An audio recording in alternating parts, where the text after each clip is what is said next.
Good day everyone, welcome to my channel. And then in this tutorial video guys, we will create a program that will compute the grades of the student, and then it will give us later grades in Java programming language. Before we start, I would like to say thank you so much to all my viewers, supporters, and subscribers in my channel. If you are new with my channel and then you like this video, please hit the like button. Don't forget to share, and please support my channel guys by clicking the subscribe button. So let's get started. So grades .java, so created by yours truly, Jake Rodriguez, Pomperada, Maida IT, MIT. So we have here import Java util scanner for import output, public class letter underscore grades, and then we have your public static method for array sum of array equals sum equals 0 for I equals R, accumulation of grades here, return sum, and then another method here called get grade. Using if-else statement, we will have some comparison. If grade greater than or equal to 91 and grade less than or equal to 100, return A. Else if grade greater than equal to 81 and grade less than equal 90, return B. Else if grade greater than or equal to 71 and grade less than or equal to 80, return C. If grade greater than or equal to 61 and grade less than 70, return D.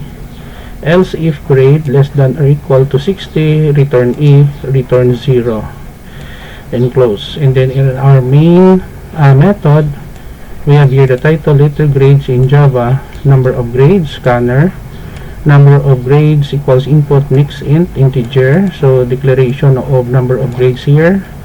And then using for loop statement in Java, we get the score of the student, assuming that the perfect score of each test is 10. So grade input here, array score here, next int, total sum, sum of array, calling here for array in this portion of our code, average here, total sum underscore sum over number of grades multiplied by 10, and then your grade and descriptive rating, system output print output in input close now for to close our scanner here, and then close of the body of our program here. I will put a link in the video description guys, so that you can download the complete source code for free in my two websites. Okay, so let us test our program. Let us run. Letter grades in Java, number of grades, let's say we have 4. Enter grade 1, we have 7. Enter grade 2 is 4. Enter grade 3, let's say the user get a perfect score of 10, or the student. Grade number 4, we have 6. So letter grade is 60, descriptive rating is E. Okay, let us run again for the second time around. Number of grades 3, grade 1 is 10, grade 2 is 9, and then grade 3 is 10. So the output is 90, the descriptive rating is B.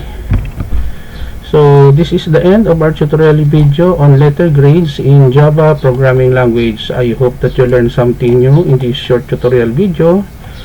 Thank you so much guys for watching. Don't forget to like, share, and please support my channel guys by clicking the subscribe button. See you in the next video tutorial guys. This is your friend Jake saying bye bye for now.